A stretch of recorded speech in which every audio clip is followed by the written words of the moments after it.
Beneath Switzerland's idyllic mountains, a secret army waits.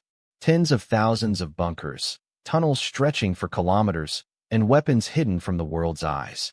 For decades, this silent fortress has guarded a nation in plain sight. No battles fought, no enemies faced, yet its presence alone kept the world at bay. This is Switzerland like you've never seen it, a hidden fortress carved from stone and secrecy. The birth of a fortress nation, this is the picture of perfect neutrality. Snow-capped peaks, pristine lakes, and valleys dotted with chocolate box villages. For centuries, Switzerland has been the world's sanctuary, a place where wars stop at the border, where diplomacy triumphs over destruction. But in 1940, that sanctuary was about to become a trap. Switzerland was surrounded by fascist regimes, sandwiched between Italy and Germany. To the north and east, Adolf Hitler's Third Reich had swallowed Austria and was pressing into France. To the south, Mussolini's Italy controlled the Mediterranean approaches. Switzerland, neutral, prosperous, and strategically vital, sat like a morsel between two hungry predators. The Swiss faced an impossible equation. Their army numbered just 400,000 men against Germany's 4.5 million. Their borders stretched 1,858 kilometers, impossible to defend with conventional tactics. Every military manual said the same thing. Mass your forces, fight at the frontiers, hold every inch. But Swiss General Henri Guesclin looked at those textbooks and threw them away. On July 25, 1940, Guesclin assembled his officers on the Rutli Meadow, the legendary birthplace of Swiss independence. What he told them that day would reshape their nation forever. Instead of fighting for the economic heartland where 75% of Swiss citizens lived, they would abandon it. Instead of protecting the cities and factories, they would retreat into the Alps and prepare for a siege that could last years. The plan was called the Redoute National, the National Redoubt. It was military heresy disguised as strategy. The message to any invader was stark. You can have our valleys, but you'll bleed for every mountain pass. And without controlling the passes, our valleys are worthless to you. These weren't just any mountains. The Alps contained the crucial rail tunnels connecting Germany to Italy, arteries that carried everything from coal to troops. Control those tunnels, and you controlled the economic lifeline between the Axis powers. Lose them, and the entire southern front of Hitler's war machine would collapse. They started digging. They turned their mountains into a fortress, the biggest in Europe. But this wasn't just about military strategy. This was about national psychology. The Swiss had decided that survival meant disappearing, going underground, becoming invisible, turning their greatest weakness into their ultimate strength. What began as desperate improvisation would become the most extensive fortification system ever built. Not just bunkers, an entire shadow nation carved into the bedrock of the Alps. The peaceful valleys above would become a carefully constructed illusion, while the real Switzerland prepared to fight from caves and tunnels that would make the mountains themselves into weapons. The transformation had begun. Switzerland would never be the same. Chapter 2. Carving an army into the Alps. Imagine boring through solid granite for 8 kilometers. Not a mining operation, a military one. Not looking for gold or copper, but carving out space for an entire army to live, fight, and die underground. 8 kilometers of tunnels, quadruple fortified doors, disguised barns with cannons. The scale was staggering. Single installations like Sasso San Gottardo contained enough tunnel networks to house a small city. But these weren't crude caves. They were precision-engineered military complexes that would make a submarine look spacious. The main galleries were wide enough for trucks to drive through. Side chambers branched off like arteries. Barracks for 600 soldiers, with triple-stacked bunks bolted directly into the stone walls. Fully equipped hospitals with X-ray machines and operating theaters, their sterile white tiles a stark contrast to the rough granite ceiling 85 meters above ground. But the real marvels were the guns. 15.5 centimeters fortress cannons with ranges exceeding 20 kilometers, each one weighing 8 tons and capable of firing 43-kilogram shells that could punch through a meter of concrete. These weren't just installed in the bunkers. They were engineered into them, with elaborate hydraulic systems that could raise and lower the barrels through armored embrasures. The ingenuity extended far beyond the military installations. fake rock with a gun in it. This wasn't science fiction, it was Swiss engineering. Artists and camouflage experts worked alongside military engineers to create installations that were virtually invisible. A granite outcropping might split open to reveal a machine gun nest. An alpine slope might suddenly bloom with muzzle flashes from carefully concealed artillery pieces. In the valleys below, paranoia bred creativity. Disguised barns with cannons.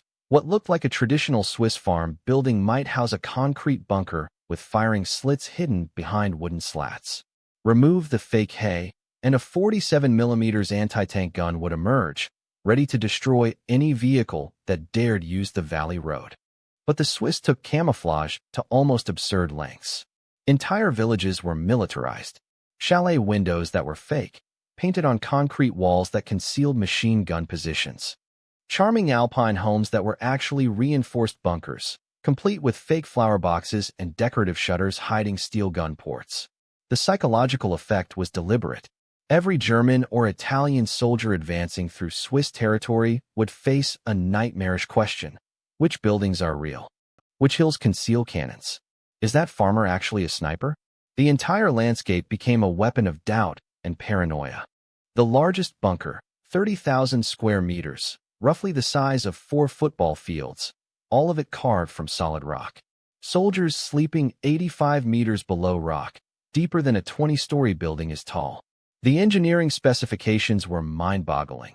Blast doors weighing 100 tons, ventilation systems that could operate during chemical attacks, emergency power supplies designed to run for 6 months without surface contact. But perhaps the most remarkable aspect wasn't the technology, it was the secrecy. Entire communities lived and worked above these installations without knowing they existed. Construction happened in multiple shifts around the clock, with workers sworn to silence and often transported to job sites in covered trucks so they couldn't identify locations.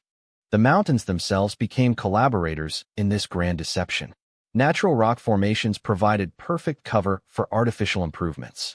Existing caves were expanded and reinforced. Every tunnel entrance was carefully positioned to be invisible from aerial reconnaissance. The Swiss had studied German bombing tactics and knew that what couldn't be seen couldn't be targeted. By 1942, the Alps weren't just a geographic barrier. They were a maze of interconnected fortresses, each one capable of independent operation but linked by secure communications to coordinate defense. The Swiss had transformed their greatest natural asset into the most sophisticated military obstacle in European history. Chapter 3, Cold War Expansion, August 29, 1949. The Soviet Union detonated its first atomic bomb. In an instant, Switzerland's mountain fortress strategy became obsolete. You can't deter a hydrogen bomb with concrete and steel. You can't camouflage against nuclear fire that turns mountains into glass. But rather than abandon their bunker mentality, the Swiss doubled down. If nuclear war was inevitable, then every citizen needed protection. What followed was perhaps the most ambitious civil defense program in human history. In the 1960s, Switzerland required every new home to have a nuclear bunker. The Federal Civil Defense Law of 1962 wasn't a suggestion, it was mandatory. Every apartment building, every house, every school and hospital had to include fallout protection capable of sheltering all occupants for a minimum of 2 weeks. The specifications were ruthlessly precise, born from careful study of nuclear weapons effects. Concrete walls minimum 40 centimeters thick, enough to stop gamma radiation, but not so thick as to be prohibitively expensive. Ventilation systems with fallout filters, sophisticated NBC, nuclear, biological, chemical, protection that could operate even during radioactive fallout events. And then there were the doors. Yellow wrenches, the iconic symbol of Swiss civil defense. Every bunker door came with its distinctive yellow-handled closing mechanism, operated by a heavy wheel that required significant strength to seal. These weren't just doors. They were airlocks designed to maintain positive pressure inside the shelter while keeping radioactive particles outside. The result was unprecedented. Switzerland has more shelter space than population, 11 million spaces for 8 million people. Walk through any Swiss town today, and you're walking above a hidden city. Basement levels that most visitors never see, containing standardized shelters with the same government-specified equipment. chemical toilets, air filtration systems, emergency medical supplies, and sleeping accommodations for extended stays underground. But this wasn't just about individual survival. It was neutrality through preparedness. While other nations built military alliances and signed mutual defense treaties, Switzerland pursued a different strategy, making itself so well prepared that conquest would be pointless. The logic was elegant and terrifying. If nuclear war devastated Europe, Switzerland would emerge as the only intact nation, its population protected, its infrastructure preserved, its neutrality proven through survival rather than diplomacy. While the world built alliances, Switzerland dug deeper. The psychological impact was profound. An entire generation of Swiss children grew up knowing that beneath their feet lay a parallel world of concrete and steel. School field trips included visits to community shelters. Civil defense classes taught students how to operate air filtration systems and calculate radiation exposure. The bunker became as much a part of Swiss identity as the Matterhorn or Swiss chocolate. But the program also revealed something darker about Swiss national psychology. This wasn't just preparation, it was a form of moral isolation. By building shelters for everyone, Switzerland was essentially saying, we can survive whatever happens to our neighbors. Neutrality wasn't just political, it was architectural. The most surreal aspect was how normal it became. Yellow wrenches hanging in suburban basements next to bicycles and Christmas decorations. Blast doors that doubled as wine cellar entrances. Emergency ventilation systems that homeowners used for workshop exhaust fans. The infrastructure of nuclear war had become domestic furniture. By 1984, Switzerland had achieved something no other nation could claim: total civil defense coverage. Every resident was guaranteed underground protection within 20 minutes walk of their home or workplace. The network included not just residential bunkers, but massive community shelters capable of housing thousands, underground hospitals, command centers, and even entire government facilities ready to operate independently during extended nuclear winter. Neutrality backed by concrete. This was Switzerland's Cold War doctrine distilled to its essence. While superpowers threatened mutual destruction, the Swiss quietly prepared to inherit whatever remained of European civilization. Chapter 4: Secrets Behind Blast Doors. Step through a Swiss blast door, and you enter a world that exists outside normal time. The air tastes different, recycled, filtered, carrying the metallic tang of machinery that's designed to run when everything else stops working. Inside, hospitals, morgues, showers carved 85 meters under rock. These weren't just military positions. They were entire self-contained societies, engineered to function when the surface world became uninhabitable. The larger installations contained everything needed for extended underground existence: medical facilities with operating rooms and X-ray equipment, morgues with refrigeration systems, communal shower facilities with their own water treatment plants. The Swiss military understood that psychological warfare was as important as physical defense. Every installation was designed not just to kill enemies, but to break their will. Ghost villages with fake painted windows and gun holes. Entire communities that appeared normal from a distance, but revealed themselves as elaborate death traps upon closer inspection. Walk through one of these installations today, and the paranoia is still palpable. What looks like a farmhouse is actually a fortress. The attention to detail was obsessive. Fake weathering on painted shutters, artificial flower boxes with real soil to fool close inspection, even fake laundry hanging on lines to suggest normal domestic life. But behind these theatrical facades lay serious killing machines. Remove the false front of a barn, and you'd find a 47mm anti-tank gun capable of destroying any Wehrmacht vehicle. Open the painted windows of a chalet, and machine gun barrels would emerge, commanding perfect fields of fire across valley approaches. The soldiers who manned these positions lived under extraordinary secrecy. Keep quiet. All top secret. This wasn't just military discipline. It was a cultural transformation. Entire communities learned to keep secrets from their neighbors, their families, sometimes even from themselves. Military service in Switzerland was mandatory, but service in the fortress system was different. Soldiers would disappear into the mountains for weeks at a time, returning with stories they couldn't tell and knowledge they couldn't share. Wives knew their husbands were defending something important, but not what. Children knew their fathers had military duties, but not where. The psychological impact went deeper than simple secrecy. Living and training in these underground complexes changed people. Veterans describe a unique claustrophobia mixed with absolute security. The knowledge that they were simultaneously trapped and protected, buried alive, but ready to fight. Sleeping 85 meters under rock meant never seeing natural light during deployment periods that could last months. The air came through machines. The water came through pipes. Food arrived in military rations designed for extended storage. Time became meaningless when every day looked identical under fluorescent lighting. But perhaps the most unsettling aspect was the medical preparation. These installations weren't just designed to fight. They were designed to survive catastrophic casualties. Morgues were standard equipment in larger bunkers, with refrigeration systems and body storage capacity calculated based on expected losses during extended siege warfare. The shower facilities tell their own dark story, not just for hygiene, but for decontamination. Every major installation included chemical shower systems designed to cleanse soldiers exposed to gas attacks or radioactive fallout. The drain systems led to specialized treatment facilities, ready to handle contaminated water from mass decontamination procedures. Yet life in the bunkers wasn't entirely grim. Soldiers developed their own underground culture, games, songs, rituals that helped maintain morale during long deployments. Some installations had libraries, recreational areas, even small gyms carved directly into the stone.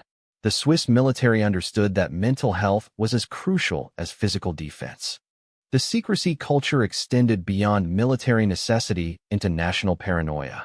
Swiss citizens became experts at not asking questions, not noticing unusual construction projects, not commenting when neighbors disappeared for military service. The entire society learned to function with massive gaps in public knowledge. Today, walking through decommissioned bunkers feels like exploring archaeological sites of a civilization that expected to end. Every detail, from the industrial-grade toilet facilities to the massive diesel generators, speaks to a mindset that planned for survival when everything else failed. The secrets are mostly out now, but the mentality remains. Switzerland is still a nation that prepares for the worst while hoping for the best, still a society that trusts concrete more than treaties. Chapter 5: Neutrality or Complicity. Here's the uncomfortable truth about Switzerland's fortress strategy. Nazis had a plan to invade but never did, not just because of bunkers, but also because Swiss banks were storing Nazi wealth. Operation Tannenbaum existed. German military planners spent months developing detailed invasion scenarios, calculating troop requirements, identifying strategic objectives. They estimated it would take 21 divisions and cost massive casualties to secure just the major Alpine passes. But the mathematics of invasion were only part of the story. While Swiss soldiers practiced mountain warfare, Swiss bankers were quietly managing Nazi accounts. Neutrality backed by bunkers and questionable financial deals. This was the real foundation of Switzerland's survival strategy. The fortress was impressive, but the bank vaults were more valuable to German war effort than Swiss territory could ever be. The paradox was elegant and morally devastating. Switzerland could afford to build extensive fortifications precisely because it was profiting from the war it claimed to oppose. Nazi gold, much of it looted from conquered nations and murdered civilians, flowed through Swiss financial institutions and helped fund the very bunkers designed to keep Nazis out. But was the redoubt strategy even real, or was it elaborate theater, a deterrent or propaganda myth? Some military historians argue that Swiss mountain defenses were never tested because they were never seriously threatened. Germany needed Swiss cooperation more than Swiss territory, and the fortress strategy provided convenient justification for collaboration disguised as resistance. The evidence suggests a more complex reality. German transport used Swiss rail tunnels throughout the war. Swiss industry provided weapons and equipment to German forces. Swiss banks laundered Nazi assets and helped finance German war production.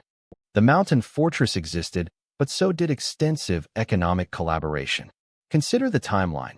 Construction of major Swiss fortifications accelerated precisely when German military pressure was weakest. The most impressive bunker complexes were completed after 1943, when German forces were retreating on all fronts. An invasion of Switzerland was virtually impossible. Veterans of the fortress system describe a different reality than the heroic narrative. Much of their time was spent on construction and maintenance rather than combat preparation. The massive guns they operated were impressive, but many were obsolete by the time they were installed. The bunkers were marvels of engineering, but they defended against threats that were already diminishing. The moral complexity deepens when examining Swiss refugee policy during the same period. While building elaborate shelters for their own citizens, Switzerland turned away thousands of Jewish refugees, many of whom were subsequently murdered in Nazi concentration camps. Neutrality had become selective, protective for some, deadly for others. Perhaps most disturbing was the post-war mythology that developed around the fortress strategy. Swiss national identity became deeply invested in the narrative of successful resistance through military preparedness. The bunkers became symbols of Swiss moral superiority, proof that a small nation could maintain independence through intelligent defense planning. But this narrative conveniently ignored the financial collaboration that made fortress construction possible. It overlooked the economic relationships that provided more protection than military installations ever could. It transformed collaboration into resistance, complicity into heroism. The psychological impact was profound and long-lasting. Switzerland joined sanctions against Russia, something they didn't do with Hitler. This comparison reveals how the fortress mentality distorted Swiss understanding of their own moral position. Military preparedness became a substitute for moral clarity. Concrete strength replaced ethical strength. Today, scholars are more critical of the fortress mythology. They point out that Swiss neutrality during World War II was sustained not by military deterrence, but by economic utility. Germany found Switzerland more valuable as a collaborative neutral than as a conquered territory. The bunkers provided psychological comfort, but not strategic protection. The uncomfortable lesson is that national survival strategies often involve moral compromises that subsequent generations prefer to forget. The Swiss fortress system was real and impressive, but it existed within a broader context of accommodation with evil that the fortress mythology obscured. The paradox remains embedded in Swiss national consciousness. Pride in military preparedness combined with historical amnesia about the economic collaboration that made that preparedness possible. The bunkers stand as monuments to Swiss ingenuity, but they also represent the moral complexities of survival in an immoral world. Chapter 6. Decline and Reinvention. November 9, 1989. The Berlin Wall fell, and with it, the entire strategic logic of Fortress Switzerland. Overnight, the most elaborate civil defense system in human history became the world's most expensive basement storage network. After the 1990s, bunkers abandoned, turned into cheese caves, mushroom farms, even hotels. The transformation was both practical and surreal. Military installations that had cost billions to construct were suddenly available for creative repurposing. Switzerland faced a unique problem. What do you do with 374,000 bunkers when nobody expects nuclear war anymore? The Swiss approached decommissioning with characteristic efficiency and entrepreneurial spirit. Tourist bunker hotels with dripping water and 1950s beds. Former military installations became boutique accommodations where visitors could experience Cold War paranoia as entertainment. Guests paid premium prices to sleep on military cots under concrete ceilings, surrounded by original equipment now serving as atmospheric decoration. But the hotel conversions revealed something profound about how quickly existential fears can become nostalgic curiosities. Spaces designed for survival during civilization's collapse were now marketed as unique vacation experiences. The bunker as hotel anecdote became a perfect metaphor for how Fortress Switzerland had transformed from military necessity into commodified history. The scale of abandonment was staggering. Entire mountain complexes that had housed thousands of soldiers sat empty, their elaborate life support systems powered down, their massive guns removed or disabled. Nature began reclaiming installations that had been carved from solid rock, moss growing on concrete walls, water seeping through ventilation systems, the gradual decay of military precision. Some conversions were more practical than nostalgic. Cheese caves became particularly popular, as the constant temperature and humidity of decommissioned bunkers provided ideal aging conditions for traditional Swiss cheeses. Former ammunition storage areas became temperature-controlled environments for premium wine collections. Data centers discovered that underground military installations offered perfect security and climate control for computer servers. But perhaps the most successful reinvention involved Swiss agriculture. Mushroom farms flourished in the controlled environment of former bunkers, taking advantage of consistent temperature and humidity levels that had once been military requirements. The same environmental controls designed to keep soldiers alive during nuclear winter proved perfect for commercial mushroom cultivation. The psychological transition was more complex than the physical one. An entire generation of Swiss citizens had grown up with bunkers as symbols of security and national preparedness. Seeing these installations abandoned or converted to commercial use created a subtle but profound shift in national identity. Civil defense requirements remained technically in force, but enforcement became increasingly relaxed. New construction still included bunker provisions, but builders and homeowners began treating them as inconvenient legal requirements rather than essential survival tools. Many residential bunkers were converted to wine cellars, storage rooms, or home theaters almost immediately after construction. The military maintained selected installations for training and heritage purposes, but the vast majority of fortress infrastructure was either sold, abandoned, or repurposed for civilian use. Museums emerged at major sites like Sasso San Gottardo and Festung Furigen, where tourists could experience authentic fortress conditions while learning about Switzerland's unique defense strategy. These museums served an important function. They preserved not just physical installations, but the psychological reality of Fortress Switzerland. Visitors could experience the claustrophobia, the paranoia, and the determination that had shaped Swiss national character for nearly half a century. But the commodification also raised uncomfortable questions about historical memory. Were these installations monuments to Swiss ingenuity and determination, or embarrassing reminders of Cold War paranoia? Was their conversion to tourist attractions a healthy processing of historical trauma, or a trivialization of genuine existential threats? The economic impact was significant but uneven. Some communities built tourism industries around their fortress heritage, while others struggled with the costs of maintaining or demolishing massive concrete installations. The Swiss government provided limited funding for conversion projects, but most bunker owners had to find their own solutions for expensive military infrastructure. Fortress Switzerland had become Heritage Switzerland, a transformation that reflected broader changes in how the nation understood its place in the world. The bunkers remained, but their meaning had shifted from active defense to historical curiosity, from military necessity to cultural identity. Chapter 7, Legacy Beneath the Alps, February 24, 2022. Russian forces invaded Ukraine, and Europe awakened to the reality it had tried to forget. War had returned to the continent. Suddenly, Switzerland's abandoned bunkers didn't seem so obsolete anymore. Putin's invasion of Ukraine made Swiss bunkers relevant again, Germans now calling to rent Swiss bunkers. The phone calls began within weeks of the invasion.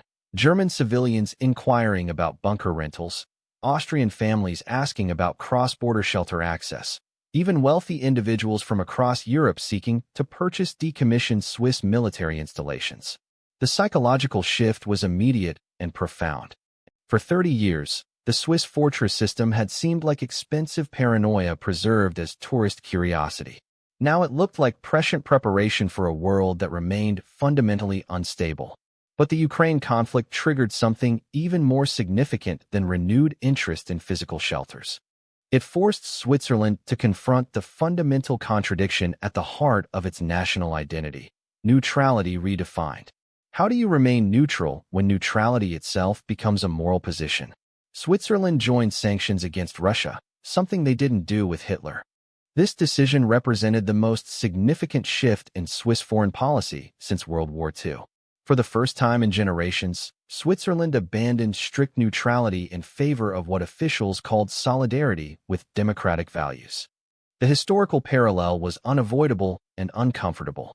During World War II, Switzerland had maintained economic relationships with Nazi Germany while claiming moral neutrality. Now, Facing Russian aggression in Ukraine, Switzerland chose active opposition over profitable neutrality. The fortress mentality was finally being matched by moral clarity. But this shift revealed deep divisions within Swiss society about the meaning and value of neutrality. Traditional defenders argued that abandoning neutrality made Switzerland less secure, not more. That moral grandstanding was no substitute for the practical safety that strict neutrality had provided for centuries. Others pointed out that the fortress system had always been about more than military defense. It was about preserving Swiss values and way of life against external threats. If Russian imperialism threatened European democratic institutions, then defending those institutions was ultimately defending Switzerland itself. The bunkers themselves became symbols in this debate. Supporters of active assistance to Ukraine argued that Switzerland's elaborate defense preparations had always assumed that Swiss democracy was worth fighting for. If democracy was under attack in Ukraine, then Swiss defensive capabilities should support democratic resistance, not preserve profitable neutrality. Meanwhile, practical questions emerged about the current state of Swiss civil defense capabilities. Many of the 374,000 bunker spaces required maintenance or updating to meet modern safety standards. Emergency supplies needed replacement. Ventilation systems required repair. The infrastructure of survival had been neglected during the peaceful decades. Switzerland's mountains are not just scenery. They are reminders of a society that believed survival meant disappearing underground. This philosophy now faced its greatest test not from military invasion, but from moral crisis. Could a nation that had spent centuries perfecting the art of non-involvement suddenly embrace active resistance to tyranny? The Ukraine war had demonstrated that even in the 21st century, military force could reshape European borders. Civilian shelters in Ukrainian cities saved thousands of lives during Russian bombardments. The Swiss bunker system, originally designed for similar scenarios, suddenly looked less like Cold War paranoia and more like essential infrastructure. But perhaps the most profound legacy of Fortress Switzerland isn't military, it's psychological. The bunker mentality had taught generations of Swiss citizens that individual preparedness and national self-reliance were more reliable than international agreements or collective security arrangements. This mindset is now spreading across Europe as other nations reconsider their own vulnerability. The Swiss model, extensive civil defense, distributed shelter capacity, citizen preparedness, is being studied and partially adopted by countries that once dismissed it as excessive paranoia. The legacy beneath the Alps ultimately isn't about concrete and steel. It's about the relationship between security and freedom, between individual survival and collective responsibility. Switzerland spent 70 years preparing to survive alone. Now it's learning whether survival requires standing together.